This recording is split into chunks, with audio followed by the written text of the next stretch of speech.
Ensuite, Thérèse me posait, une autre question. J'ai Hashimoto et beaucoup d'intolérance alimentaire. Je suis suivie, par le docteur Lucie à Paris. J'ai limité gluten, produits laitiers. Pour la première fois, mes anti-TPO sont en dessous de 1000. Je prends la L-thyroxine et la TSH a bien diminué. Le docteur Lucie me prescrit du Perméaprotec, des probiotiques, vitamine D, traitement contre le candida albicans. J'espère faire encore baisser. Alors Thérèse, c'est bien donc de prendre les supplémentations, de type, Permaprotect, vitamine D, tout ça, c'est des vitamines, des minéraux qui, je crois savoir, ne sont pas, dans des proportions, totalement, stupides. Ça, c'est bien. Après, du point de vue de l'élimination, il faut bien, vérifier pourquoi vous éliminez. Si vous éliminez juste pour, baisser les anti-TPO, oui, éliminer tout un tas d'aliments, baisse les anti-TPO, mais c'est pas forcément ça qui vous aide à améliorer, la couche de mucus, de votre estomac et de votre intestin, à résoudre la perméabilité intestinale et même, malheureusement, pour la plupart d'entre nous, si on fait ce type de régime, ça va au contraire contribuer à détraquer, d'avoir des restrictions alimentaires.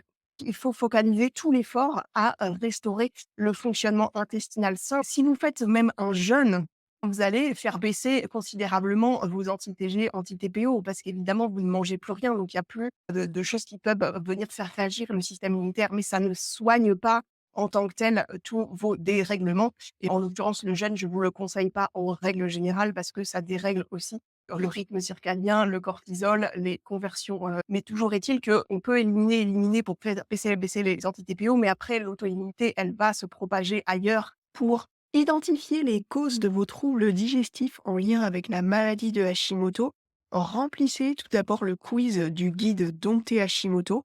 Ensuite, affichez les onglets qui correspondent à vos symptômes et vous pourrez identifier quelles sont les causes des symptômes qui vous concernent. Dans chaque onglet symptômes, vous avez accès aux mécanismes susceptibles de générer le symptôme. Et si votre score est important, ça veut dire que vous avez coché beaucoup de cases dans le quiz qui sont en lien potentiel avec ce mécanisme-là. Traitez en priorité les scores élevés et les causes potentielles dans l'ordre d'apparition dans la fiche, c'est-à-dire du haut vers le bas. Descendez progressivement votre plan d'action en considérant les pistes les unes après les autres. Vous faites un traitement pour le candidat, regardez bien si vous faites le traitement pour le candidat intestinal, avez-vous déjà bien pris en compte, les éventuels, dysfonctionnements qu'il pourrait y avoir dans votre microbiote buccal?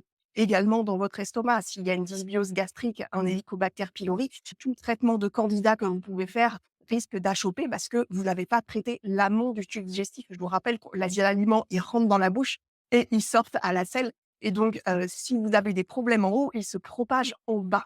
C'est des choses qu'on voit dans toutes les publications, impact des Helicobacter pylori sur la dysbiose, des intestins, puis sur le cancer du côlon. On va en parler un petit peu, hein, aujourd'hui.